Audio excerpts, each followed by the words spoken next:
Hoy vamos a ver del mundo de los elfos de la luz a la llegada del cristianismo en los tiempos vikingos.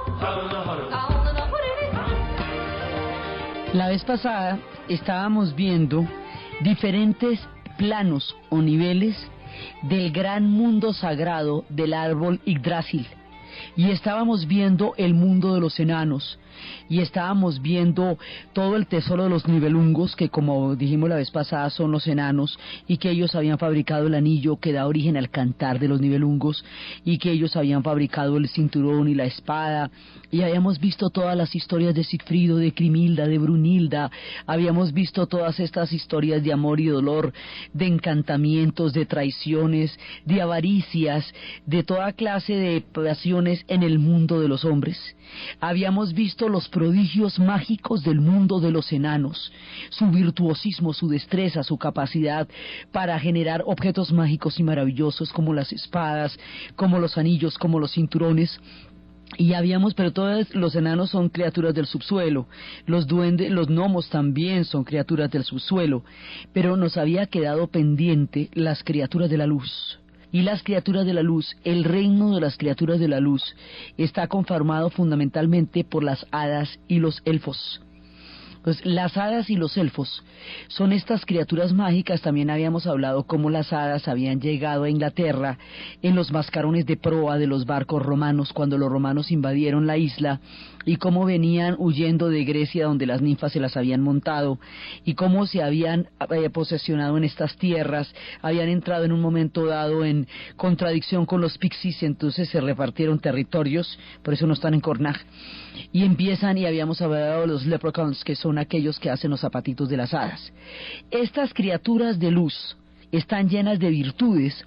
Habíamos visto que producen unos encantamientos tan supremamente maravillosos que llenan el corazón humano de anhelos, y al llenarlo de anhelos le producen una profunda perturbación en últimas, porque pertenecen a otro mundo. O sea, no se puede, en últimas no es posible un amor con las hadas, porque las hadas viven en otro mundo. Ahora, hubo un tiempo en que las hadas, los gnomos, los elfos, los hombres compartieron el mundo.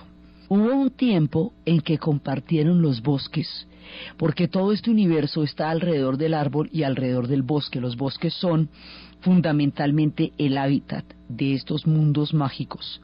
Entonces ellos estuvieron allá, y fue cuando los hombres y las hadas interactuaban. Se habla de una leyenda cerca de Carnage, de Compact, donde va un hombre, va cabalgando, y de pronto era un día normal y una tarde un poco soleada, el hombre va caminando y de pronto se abre como un destello, y en ese destello empieza a ver una cantidad de personajes bellísimos sobre caballos, tocando unas trompetas hermosísimas y unas flautas, y unas princesas de una belleza sobrenatural.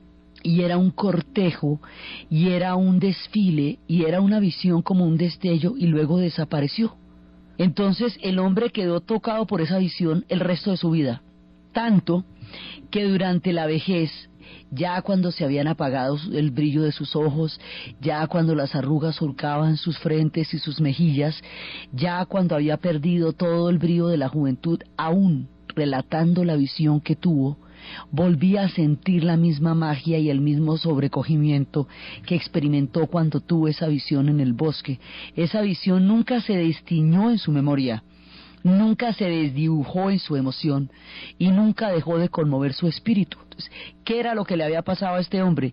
Había tenido una visión del mundo mágico de las hadas, y esa era prácticamente la última de las visiones que los hombres tendrían del mundo de las hadas, porque hay un momento en que empiezan a aparecer las ciudades, cuando empiezan a aparecer las ciudades, los cultivos, y los cultivos empiezan a talar bosques, con la tala de los bosques y con la expansión de las ciudades y la expansión de los campos en detrimento de la tierra del bosque, que es lo mismo que pasa con las selvas nuestras, las criaturas mágicas que habitan estos mundos se tienen que ir, porque su hábitat es el bosque.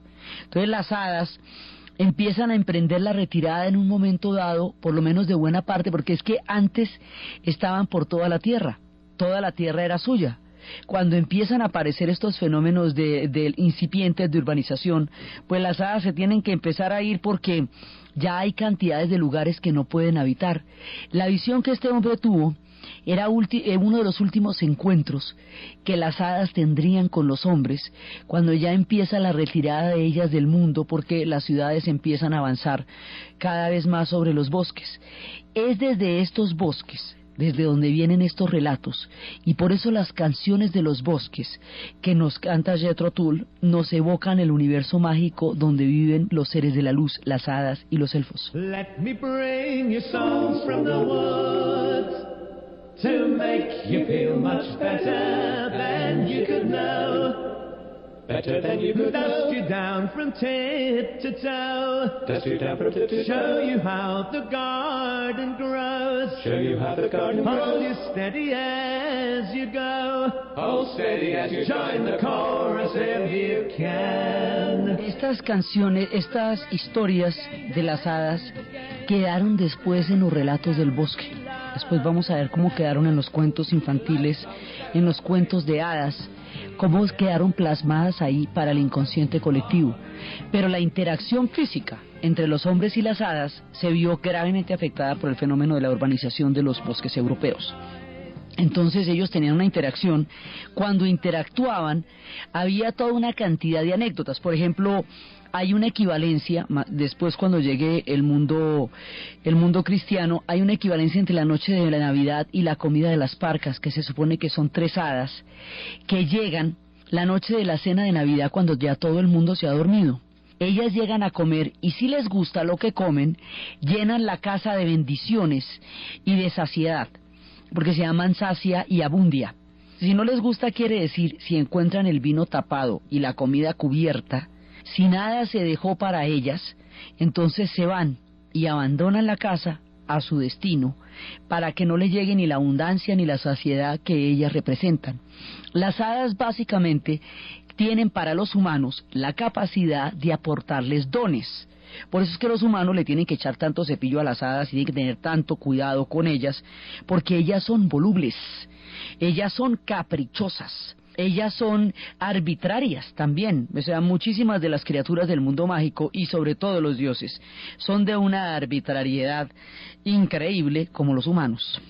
Entonces, resulta que las hadas, pues las hemos visto, las hadas pueden conceder los dones, como la Bella Durmiente, o pueden conceder las limitaciones a esos dones, como en la Bella Durmiente cuando dicen que si ella, que a los 15 años se picaría con un huso y quedaría dormida en un sueño profundo porque una de las hadas no fue invitada al momento en que la niña nació, y todas las demás la habían dotado de la belleza, de la sensibilidad, de la inteligencia, de la imaginación, de la solidaridad, y esta dijo, sí, muy divina, pero la clavo a los 15, ¿y qué hacemos?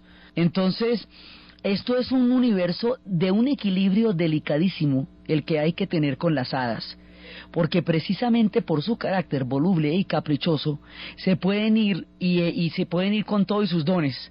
Entonces la interacción del hombre con las hadas era un entender la psicología de ellas para nunca sentir, que no se sientan excluidas. Fundamentalmente las hadas quieren no sentirse excluidas de ningún banquete, de ninguna invitación, de ninguna convocatoria, para que puedan premiar a los hombres con sus dones. Y si no les hacen maldades, como por ejemplo eso que los dejan calvos, si no les botan buena onda cuando llegan y cosas de esas que hacen ellas ahí como por divertirse a ratos. Entonces, las hadas van poblando este universo de luz. Y los elfos representan la perfección.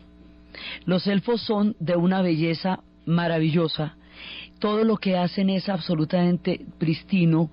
Tienen una capacidad para dotar de belleza, dotar de sensibilidad y dotar de maravilla todo lo que tocan. Por eso es que son seres fundamentalmente de la luz. Por eso es que cuando los hombres entran en interacción con los elfos o con las hadas, pueden quedar sumidos en una ensoñación eterna de la cual no pueden salir, porque nada en el mundo de los hombres tiene la capacidad de representar un nivel de luminosidad como el que tienen las hadas y los elfos. En alguna parte de todo el mundo del Señor de los Anillos se decía, ¿y dónde quedaron los elfos? O sea, los elfos quedaron en la capacidad de perfección humana.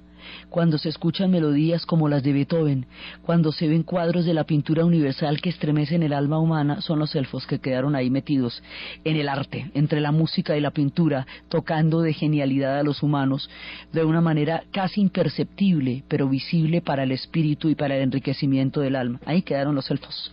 Entonces, las hadas y los elfos van poblando el maravilloso mundo de la luz. Y de ahí vemos cómo Tolkien va a tomar en El Señor de los Anillos una gran cantidad de anécdotas y de historias de los elfos. Los elfos son personajes que mucho tiempo habitaron los bosques de Escandinavia. Incluso se hablaba de sacrificios que se realizaban para los elfos. Se hablaba de todo un culto muy claro y muy específico que hacía para el mundo de los elfos. Estos elfos van a ser, en El Señor de los Anillos, los personajes luminosos, los personajes que guían, los personajes heroicos. Legolas va a ser uno de los fundamentales en la lucha contra la oscuridad porque ellos son del reino de la luz. Y cuando están en lo profundo del bosque es cuando le van a dar a Frodo esa luz que siempre lo ilumine, aún en los momentos de la más profunda tiniebla, aún en los días más aciagos y en los días más desesperanzados. Esa luz lo va a guiar porque se la han dado los elfos. Los elfos representan el reino de la tranquilidad. Cuando Frodo y sus compañeros de la cofradía van a llegar allá, es el único lugar donde pueden descansar. Las historias de amor entre los elfos y los hombres, pues como hemos dicho, son complicadísimas porque para que una elfa pueda enamorarse de un hombre tiene que renunciar a su condición de ser inmortal. Y esto nos pone en problemas como con la sirenita y con todos estos seres encantados. Finalmente les termina yendo mal cuando se enamoran de los hombres porque tienen que renunciar a sus dones. Y los hombres se enamoran de ellos y les son inaccesibles, o se quedarían con ellos a precios que de golpe es mejor no pedirle a nadie. Entonces siempre son amores trágicos pero igual se dan, porque el hecho de que los amores sean trágicos no significa que no sean posibles. Entonces de todas maneras se dan por el nivel de encantamiento. Este universo de las hadas y de los elfos va a verse después bastante limitado y un poco pasado al olvido cuando lleguen las eras del cristianismo, porque son muy parecidos a los ángeles. Y como el cristianismo va a ir poco a poco desvaneciendo el mundo de las antiguas religiones del bosque, entonces estas figuras podían en un momento dado rivalizar con las figuras de los ángeles, y entonces ganaron los ángeles, digamos ahí como el ranking de lo que habría de ser la forma de las bendiciones. Además porque tanto el cristianismo como el islam creen en los ángeles como mensajeros fundamentales de los más altos designios divinos. Entonces van a quedar un poco en el olvido en términos de las religiones. Entonces, ¿qué va a pasar con este mundo? Con este mundo de la perfección y con este mundo de la luz. Va a llegar una época histórica en la cual la era de los vikingos va a terminar como tal. Y la era de los vikingos no va a terminar por un cataclismo político, no va a terminar por una derrota definitiva, o sea, no termina por un hecho militar, no termina porque nadie realmente los haya derrotado, porque en última nadie los derrotó. Ellos fueron y vinieron, hicieron lo que se les dio la gana. Lo que hicieron fue pactar con ellos los que más pudieron, pero como que hayan derrotado a los vikingos así 4-0, eso sí, mejor dicho, no. No fueron las espadas, no fueron los guerreros los que derrotaron el mundo de los vikingos. Fue el cristianismo el que los pasó a otra etapa, a otro estadio. Y esta historia de la cristianización la vamos a ver en 2 capítulos, en este y en el siguiente programa. ¿Qué implicaciones tuvo cuando entran en contacto con el mundo cristiano que estaba en el centro de Europa y los dioses se miran entre sí?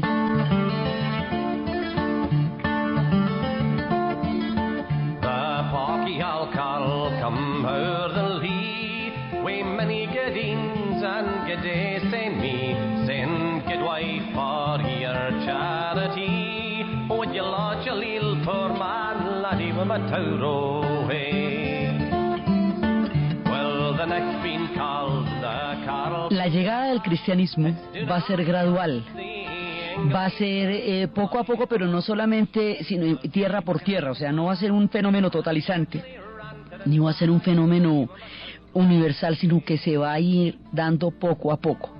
Entonces, ¿qué pasa? Nosotros ya teníamos un universo cristiano en la Europa central, que provenía de la manera como el cristianismo le dio a la Edad Media un contenido valorativo que el Imperio Romano ya no podía prever. En el momento en que el Imperio Romano decae, la propuesta del cristianismo es que lo que Cristo custodia no lo destruye el bárbaro, porque su reino no es de este mundo. O sea, la contrapropuesta era la siguiente: si el Imperio Romano era el mundo material más magnífico que había existido nunca, si la fastuosidad que llegó a tener era incomparable con recuerdo alguno, por lo menos en esa parte de la tierra, porque bueno, los persas hicieron lo suyo, hubo cositas antes, pero para ellos resultaba incomparable, no había antecedentes en esa zona de la geografía de algo tan impresionante como el Imperio Romano. Cuando el Imperio Romano cae, existe la sensación de que si el Imperio Romano cae, nada es duradero, realmente todo es efímero, nada material puede garantizarse por mucho tiempo. O sea, hay una sensación de vacío, como el hundimiento de un barco, y esa succión que produce sobre la superficie acuática cuando se va hundiendo ese casco. Entonces eso es lo que va a pasar. Entonces, al interior del Imperio Romano, el cristianismo va surgiendo primero como una fuerza dentro del Imperio Romano, luego como un poder paralelo al imperio, y luego como un poder superior al Imperio Romano. Es el mensaje del amor que se va abriendo paso al interior de un mundo valorativamente distinto. Entonces, cuando Constantino se convierte al cristianismo y Roma se cristianiza, ahí muere la primera oleada de los antiguos dioses, los dioses griegos y romanos. Se va a ser el fin de Zeus, y va a ser el fin de todos los, de Apolo, de Artemisa, de todos los grandes del Olimpo, y de todas las historias de los titanes, y de todo que ellos también tuvieron, y de la teogonía, y de Uranos, y de Gaia, y de todo ese universo del mundo griego, del mundo de los dioses griegos. Esos dioses van a quedar atrás cuando Roma se cristianiza. Lo que pasa es que cada vez que desaparece un mundo de los dioses, va para algún lado, eso no se va al vacío.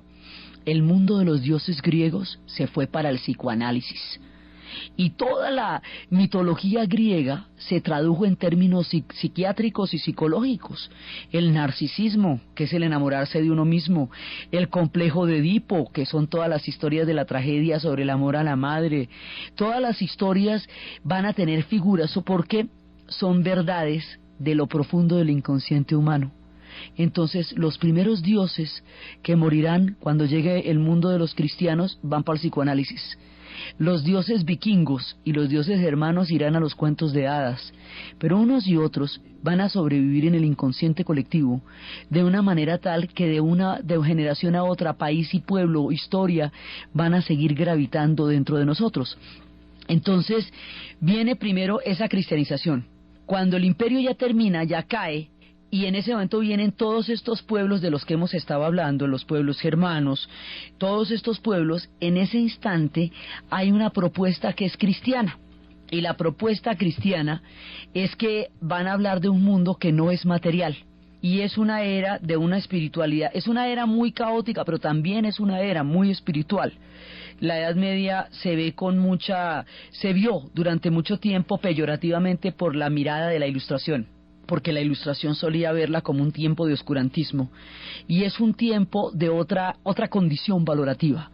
Entonces los dioses empiezan a desaparecer, pero esos también eran dioses del bosque. Entonces viene toda la era de la cristianización de Europa, y luego, cuando la expansión de los vikingos, que habíamos visto, primero de los germanos y luego de los vikingos, hay otra oleada de los dioses del bosque. Entonces, en ese pedazo se sitúa nuestro relato. Llega la otra oleada de los dioses del bosque, y vimos alrededor de Yggdrasil cómo se impone el universo de Odín, cómo se impone el universo de Freya, cómo se impone toda esta religión, una religión que es ritual que sacrifica animales y hombres a los espíritus del bosque, una religión de la fertilidad, del chamanismo, de los seres capaces de tomar otras formas, una religión de las cosechas, de los solsticios. Todas las antiguas religiones del bosque están montadas sobre las estructuras agrícolas de los solsticios, también de los equinoccios, y de toda la cultura de los espíritus de las aguas, de los espíritus todos estos espíritus, los de las quebradas, lo de los ríos, lo de las hojas, todos estos espíritus están representados por las criaturas que hemos estado viendo. Entonces, esa religión se va a imponer durante 4 o 5 siglos de nuevo alrededor del mundo vikingo. La religión de los vikingos es una religión libertaria y es una religión en sentido no centralizada. Esto no tiene un culto centralizado, no tiene un culto sacerdotal. Es una religión directa en la que cada cual se relaciona con los espíritus como mejor puede y tiene la interacción que les es posible. Es colectiva, o sea, sí, todo el mundo cree en lo mismo, pero cada uno cree a su manera, tiene su propia interpretación. ¿Qué quiere decir esto? No hay una ortodoxia, no hay un dogma, no hay una mirada organizada, no hay un libro, hay una relación directa con los espíritus del bosque. Y como los pueblos vikingos no eran pueblos centralizados, sino al contrario, la dispersión y la independencia hacía que ellos pudieran modificar sus cultos como mejor quisieran. Ellos, si se aburrían de un proceso de centralización, simplemente cogían un barco y se iban para otra parte. Entonces, en esa medida eran bastante salvajes en términos de tratar de centralizarlos alrededor de una autoridad común. Pero la Europa central va avanzando políticamente y hay un momento en que los vikingos, en la medida en que se metan con estos pueblos, van a tener que jugar sus reglas del juego. Primero los invaden, se las montan, todo, y las historias son temibles, las maneras como los llamaban a ellos eran miedosísimas, eso todos tenían unos nombres: Harold Diente de Guerra, Ivar el Sin Huesos, Thorolf el Barba Piojosa. Bueno, no, eso era una cosa muy tenaz. Pero, finalmente, después de tanto tropel y de tanta escama, van a tener que influenciarse mutuamente. El cristianismo está ahí, y los vikingos se asoman a una nueva religión con la que en un momento dado van a tener que convivir. Este proceso es el que va a llevar al fin de los dioses. Nosotros después vamos a ver cómo es el fin cómo ellos proyectaban el fin de sus dioses. Desde el comienzo de la creación, el Ragnarok está inscrito en la misma historia de la creación y se habla de unos dioses más amables. Esos son terrenos de las batallas de los dioses. Pero entre las batallas de los hombres empiezan a darse interacciones culturales profundas que van a llevar a una nueva forma de cultura de los vikingos, porque se van a ir centralizando los reinos. Y a medida que se centralicen los reinos, la religión de los vikingos no servía para ponerlos debajo de la autoridad de nadie, porque ellos no se sometían a las autoridades. Entonces, el cristianismo se va a imponer porque tiene un nivel de organización muy alto, porque tiene una liturgia, porque tiene una ortodoxia, ya tiene una doctrina, se creó durante siglos. Le lleva una ventaja grandísima porque ya tiene una doctrina, o sea, ya tiene un cuerpo que dice esto sí es cristiano, esto no, esto, digamos, empieza una formulación teológica, una teología, y tiene también un ritual muy definido. Y tiene una organización institucional a través de los sacerdotes. Los vikingos tienen chamanes, pero los chamanes no son el orden social, sino una manera en que la divinidad se comunica con los hombres sin que necesariamente rija sus destinos. Los chamanes están ahí, sobre todo las adivinadoras van a tener un papel fundamental en el mundo vikingo, que son ellas las que están preveyendo las posibilidades del futuro, pero no son ellas las que mandan. Digamos, la función que tienen los sacerdotes dentro del mundo cristiano no la cumple nadie dentro del mundo vikingo. Hay guías, hay adivinos, pero no hay quien rija los destinos de la gente, porque en última el destino de los vikingos solo lo rigen ellos mismos. Entonces, el cristianismo va entrando lentamente en el mundo de los vikingos, va transformando sus mitos en el mundo de todo el mundo nórdico, en el de los vikingos, en el de los celtas. En el de los celtas había entrado antes con la figura de San Patricio. Entonces habíamos hablado de cómo siempre hay uno que va a llevar la fe. En el caso de Inglaterra es San George, en el caso de Escocia es San Andrew, el de la cruz blanca en forma de X, porque él fue crucificado en forma de X, así lo pidió él. San Patricio, que va a llegar en el siglo V a Irlanda. Entonces nosotros habíamos visto que cuando los vikingos llegan a Irlanda, Irlanda hace rato que es cristiana, porque había llegado tiempo atrás San Patricio, y a través de una conversión con los druidas y una equivalencia entre las historias del cristianismo y las historias celtas, encontró un sincretismo, esto que nosotros hablamos que es una manera en que dos religiones se ponen de acuerdo para empatar en un punto. Entonces habíamos hablado de cómo la leyenda del rey Arturo, si bien Merlín viene del mundo de la magia, es el santo grial, o sea, la copa en la que bebió Cristo, la que redime el reino roto por la pasión entre Lancelot y Ginebra. Y también es la historia de José de Arimatea, que es el que va a llegar a Bretaña con el mensaje de Jesús, y ese dice la leyenda que José de Arimatea era el que tenía el santo grial y que lo escondió en un pozo profundo, pozo donde hoy por hoy la gente va en busca de milagros y donde decían que el agua se había vuelto roja cuando escondieron el grial, y la búsqueda de ese grial va a determinar todo el universo del mundo de los celtas y de los sajones más adelante, porque es la cristianización y es el significado de la virtud, y la búsqueda de ese grial es lo que va a hacer posible el mundo de la caballería.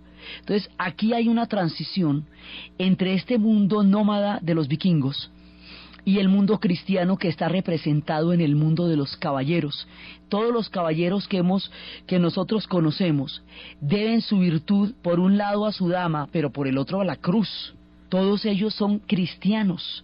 Entonces aquí hay una interacción de siglos en donde durante mucho tiempo conviven, hasta que finalmente el cristianismo se vaya imponiendo sobre las antiguas religiones vikingas y todo el resto de Escandinavia se cristianice. Pero esto es un proceso de siglos y atraviesa por una cantidad de acuerdos y convocatorias entre los seres y las divinidades, entre los seres del bosque y una religión que trae el mensaje del amor. Esto va a cambiar mucho los valores, porque de todas maneras muchos de los dioses de las antiguas religiones estaban basados en la venganza y estaban basados en la aventura, y esto es una religión en la que se va a hablar del perdón y se va a hablar del amor.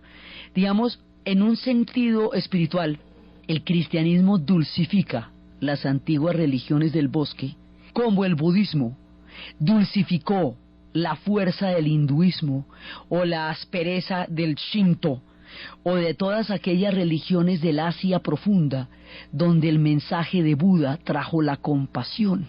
Ese espíritu de la compasión y del perdón es lo que trae la nueva religión dentro de los feroces dioses y sus feroces batallas.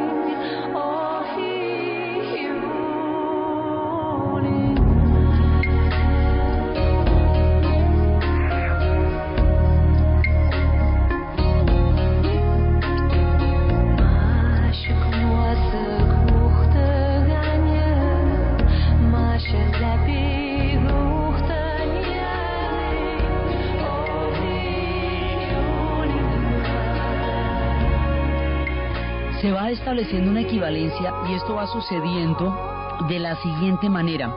Los vikingos tenían una barrera religiosa con los europeos, porque tenían otros dioses, y todos los europeos habían sido ya cristianizados. Entonces, este proceso va a tomar varios siglos. Ya a finales del siglo XI, Escandinavia, siendo distinta lingüísticamente y en otros aspectos, estaba empezando a integrarse a la cultura, porque los pueblos guerreros en algún punto de la historia se integran. Ve, usted no la puede montar así siempre, porque hay un momento en que empieza a interactuar y a sedentarizarse, y cuando eso pasa, usted termina aceptando los valores de los pueblos donde se va a asentar. Eso es lo que le va a pasar a la larga a los vikingos. Entonces van empezando a recibir, por ejemplo, en el año 826, un rey danés fue bautizado.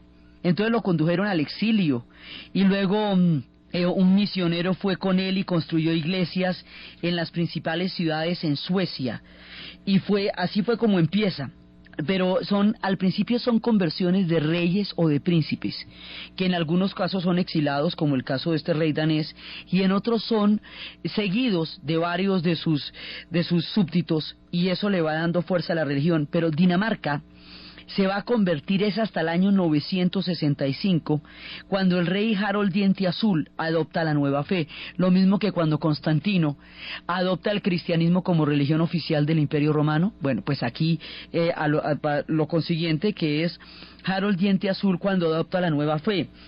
Entonces, porque todo esto está acompañado de milagros. ¿Por qué está acompañado de milagros? Porque estas son religiones de la magia. Es a través de los encantamientos y de la magia como ellos se han venido relacionando con lo sobrenatural, con lo divino, con lo sagrado.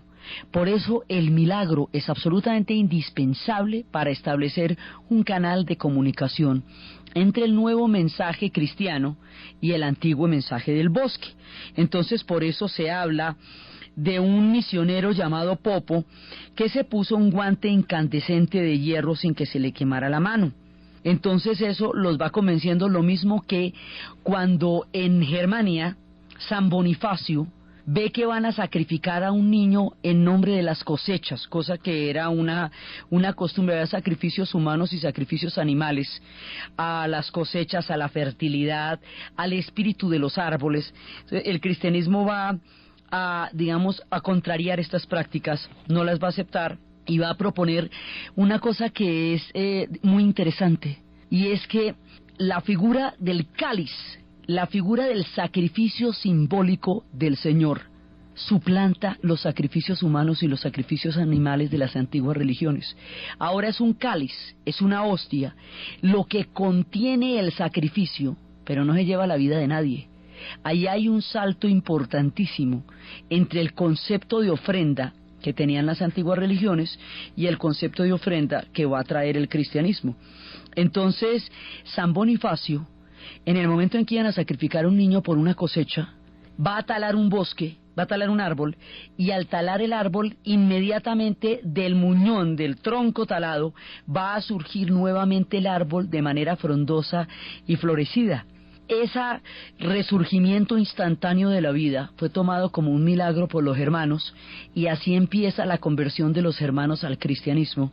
Y por eso, siglos y siglos después, cuando se produzcan las guerras de la Reforma, cuando se produzcan las profundas escisiones entre el mundo católico de Roma y el mundo protestante, en la celebración de la Navidad, cuando los protestantes no adopten el pesebre, porque uno de los puntos teológicos fundamentales en los que van a diferir del mundo romano es en la figura de la Virgen, y sin la figura de la Virgen no puede haber pesebre, ellos recurren para la celebración de la Navidad a las antiguas religiones del bosque y retoman la figura del árbol sagrado que San Bonifacio hizo reverdecer, porque la Reforma se va a dar en Alemania, y fue allá, en esta Germania, donde San Bonifacio hizo el milagro. Por eso el árbol de Navidad es la celebración de los pueblos nórdicos, porque es la manera como las antiguas religiones del bosque resignifican el carácter sagrado y lo inscriben dentro del mundo cristiano y dentro del rito de la celebración de la Navidad. Entonces, dentro de eso, por eso es que para ellos existe un villancico que es a un árbol.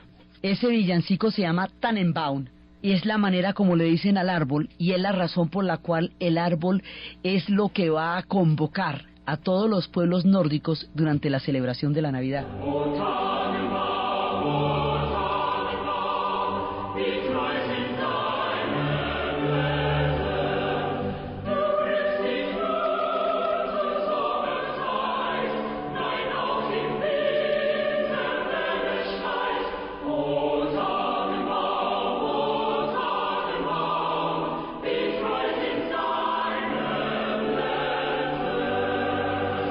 Entonces, de esta manera es que el árbol va a significar toda la importancia de la celebración de la Navidad dentro del mundo nórdico, porque cuando se rompan los conceptos de la interpretación religiosa entre católicos y protestantes, los protestantes son los descendientes del mundo de los vikingos y del mundo de los germanos.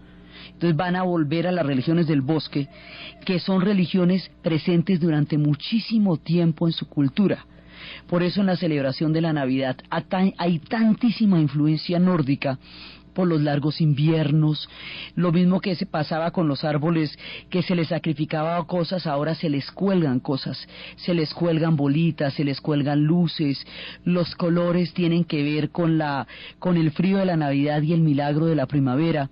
Mucho tiempo después, las antiguas religiones le van a dar un contenido a la celebración de la Navidad desde los espíritus del bosque, pero sobre el espíritu de la celebración de la armonía, de la concordia y de la fraternidad que trae el espíritu de la Navidad.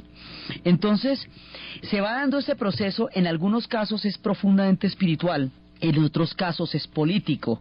En Noruega la conversión se dio porque los reyes empezaban a tratar de centralizar un pueblo ingobernable. Entonces, como los nobles eran tan independientes, la iglesia reforzaba una autoridad central que hacía que la gente de alguna manera tuviera que obedecer una misma ley. Entonces, para eso servía el cristianismo, mientras que las antiguas religiones del bosque, por su carácter tan autónomo, no podían centralizarse, no podían unificarse respecto del culto.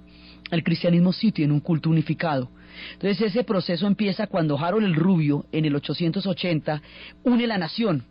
Porque también corresponde cuando se van creando las naciones escandinavas. Entonces cuando une a los noruegos es cuando empieza a valerse del cristianismo como la religión a través de la cual va a darse en ese proceso de unificación, y luego manda a su hijo Hakon a Inglaterra para que fuera criado por el rey cristiano Athelstan.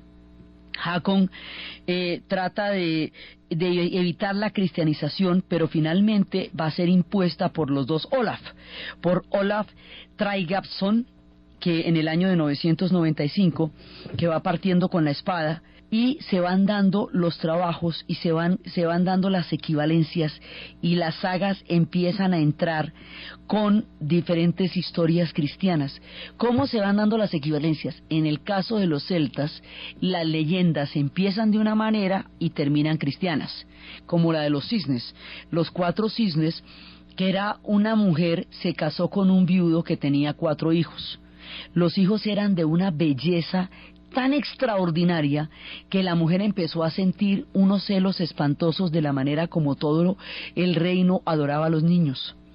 Entonces un día ella les hizo un encantamiento para convertirlos en cisnes, pero los encantamientos se podían hacer pero no se podían deshacer. Entonces ella no había cómo quitarles el encantamiento después. Cuando el esposo se entera de que ella le hizo el encantamiento a los hijos, pues se va a poner furioso con ella y todo, pero ¿y qué? Ahí no se puede hacer nada. Estos niños van a durar convertidos en cisne 900 años. 300 en un lugar, 300 en el otro y 300 en el otro, en los diferentes lagos de Irlanda. Esos niños, para recordarle al mundo que son cisnes encantados, tienen las voces y los cantos más tristes de los cuales uno tenga memoria, y escucharlos producía una nostalgia, una ternura, una dulzura y una cantidad de sentimientos encontrados entre la magnificencia, la tristeza y la nostalgia, que por la capacidad que tenían de conmover el corazón nos decía que eran niños convertidos en cisnes. Entonces estos niños van atravesando los tiempos y ya cuando retornan al lugar de origen, Irlanda ha sido cristianizada. Entonces se convierten en hombres, pero ya están muy viejos, han pasado 900 años. Un monje les habla de la nueva religión y les cuenta que al final de su vida, aunque ya sean viejos, van a ir al reino de los cielos, donde van a gozar de la vida en la eternidad. Ahí entronca el punto cristiano. En la leyenda de Arturo es el Santo Grial que redime el pacto roto por la pasión de Ginebra y Lancelot, viniendo ellos del mundo de Merlín y del mundo de los magos. Pues con los vikingos va pasando eso, van entroncando las leyendas, y a veces por convenciones políticas, como habíamos visto, por el mundo de las leyendas que se van reflejando unas a otras. Hay otros casos, como en un decreto democrático, los islandeses aceptan el cristianismo bajo la presión de los noruegos, pero la decisión de aceptar el cristianismo de parte de Islandia es tomada democráticamente por un decreto del Althing. Recordemos que el Althing es el Parlamento, digamos, como una institución que es la mamá del Parlamento que hoy tienen las naciones europeas. O sea, un sitio donde votaban todos, del que habíamos hablado, donde también votaban las mujeres, donde tenían igual peso político que los hombres. El Althing decreta que van a aceptar el cristianismo, entonces eso va teniendo una presencia política y mucho tiempo van a coexistir los dos cultos, durante siglos, antes de que la Iglesia eventualmente fuera predominante. Entonces, esto va a afectar tan profundamente la vida nórdica, porque pasa de las hegemonías locales a las autoridades centralizadas, de la cultura oral a una cultura que ya empieza a ser basada en la escritura porque tiene la Biblia como fundamento, las sagradas escrituras, de la moral del honor y la venganza a la moral de la sumisión y el perdón. Mucho tiempo después, uno de los descendientes germanos, llamado Federico Nietzsche, haría todo un estudio acerca de la genealogía de la moral, y su teoría del superhombre y su teoría de la exaltación es la moral que existía entre los germanos antes de la llegada del cristianismo. El hombre hablaba de una moral anterior y esa es la que reivindica. Esa moral que Nietzsche va a reivindicar, que es el mundo de la exaltación germana, es la manera como él se remota a los ancestros de la formación de su propia cultura para buscar en sus valores unos que él considera más afines a su espíritu que los que le tocó vivir en la época del siglo XIX, siendo el romanticismo el movimiento que retorna con una fuerza impresionante la figura de los viejos dioses durante la literatura y la música alemana. Por eso es que habíamos visto la vez pasada que Wagner va a componer el Cantar de los Nibelungos, va a componer toda la música alrededor del Cantar de los Nibelungos dentro de ese retorno de los viejos dioses que va a significar el romanticismo en el siglo XIX. Bueno, pues Nietzsche hace lo mismo pero en la filosofía, haga de cuenta. Su sinfonía es filosófica y es la genealogía de la moral. Mucho tiempo después, y aquí es donde se presenta una confusión muy grande, muchas veces cuando los gobernantes van a emprender genocidios y atrocidades, se valen de lo que tengan a su mano para justificar lo que van a hacer. Y eso puede tener cualquier causa porque es la intención lo que se va a llevar a cabo. Entonces mucho tiempo después Hitler va a tomar estos dioses y va a tomar al pobre de Nietzsche, que lo que quería era una historia filosófica de la moral, como acicate para justificar una atrocidad que pudiera haber justificado de cualquier otra manera. Entonces, pero eso ya no tiene que ver ni con Nietzsche, ni con Odín, ni con Thor, ni con los viejos dioses, sino con una demencia genocida que manchó el siglo XX. Pero estos dioses, como tales, tenían sus valores y su forma de ver el mundo, y cuando entran en contacto con los cristianos, van a conocer el valor del perdón. Porque nosotros en estas historias no hemos perdonado a nadie todavía. Esto todo el mundo está, en el Cantar de los Nibelungos la cobran toda. Acuérdese que eso no hay nadie ahí que se haga el loco. Todo el mundo la va a cobrar el siguiente y el otro y el de más allá. Entonces no, aquí viene el valor del perdón. Por eso decimos que el valor del perdón es tan importante dentro de estas historias de honor como el valor de la compasión dentro del hinduismo y dentro del Shinto. Porque Buda también llevaba en un sentido análogo esta dulzura del poder comprender al otro. Entonces están llegando los valores de quien es capaz de entender fraternamente al otro. O sea, hay una diferencia valorativa grande que es la que empieza a modificar el mundo de los vikingos. Entonces, en el mundo de los hombres va entrando la compasión, va entrando la fraternidad, que es lo que espiritualmente se está manejando en estas conversiones. En el mundo de las hadas, en el mundo de los duendes, van siendo desplazados los espíritus del bosque. Se van a presentar un montón de sincretismos, pero en últimas todos estos dioses van a ser rezagados, porque se acuerda que habíamos hablado que en el año de 1600 salió un decreto donde se le prohibía a la gente creer en los espíritus del bosque. Más adelante será tan hegemónica esta religión que los espíritus del bosque van a tener que partir hacia otros universos y hacia otros mundos. Esa partida está anunciada, por un lado, en la batalla final. Se acuerda que todo el tiempo los gigantes están amenazando el reino de los Ases. y por eso hay que custodiar el arco iris para que no se trepen por ahí los gigantes, y por eso hay que reclutar guerreros permanentemente para que ayuden en la Valhalla a Odín en el combate que va a tener con los gigantes algún día, y cómo el elemento de Loki, que es travieso, divertido, se va volviendo cada vez más perverso hasta convertirse en un elemento maligno que va a ayudar a la destrucción de su mundo. Entonces, en el mundo de los dioses va a haber una batalla terrible que es la que llamamos el Ragnarok, pero esa está cantada desde el principio, eso que no los coja de sorpresa, eso está advertido, esos dioses van a morir, y ellos lo dijeron desde el mismo momento en que mataron a Ymir, y de su carne y sus entrañas crearon el gran mundo cósmico donde lo habitan, ellos lo tienen claro. Vamos a ver en el mundo de los dioses qué pasa con esa batalla, porque ellos dicen que cuando termine todo, van a venir dioses más benignos, y esos dioses más benignos coinciden también con la llegada del cristianismo. Por un lado, en el mundo de los elfos, de los duendes, de las criaturas del subsuelo como los enanos, van a llegar a los cuentos de hadas, y es a través de los hermanos Grimm y de muchos otros recopiladores que van a poder tener un lugar en la memoria colectiva y seguir habitando los bosques que están escritos en los libros que se le leen a los niños por la noche para dormir. Era cuando se dice que érase una vez en el país lejano un príncipe que se quería casar. Ahí estamos invocando las criaturas de la luz y las criaturas del subsuelo que siguen habitando las noches de los niños y creando a través del inconsciente colectivo la perpetuación del mundo de los espíritus de los arroyos y de los espíritus del bosque. Entonces, esas historias de cómo los hermanos Grimm rescataron los espíritus del bosque y los llevaron a los cuentos infantiles, de cómo el Ragnarok trajo el fin de los dioses pero el comienzo de otros tiempos, de cómo los vikingos se volvieron normandos, se instalaron en Francia, se volvieron sedentarios y en ese proceso crearon dos naciones, Francia y Inglaterra. ¿De qué va a pasar entre los gnomos, las hadas, los duendes, los dioses, los espíritus y los hombres con la llegada del cristianismo al mundo de los vikingos? Eso es lo que vamos a ver en el siguiente programa.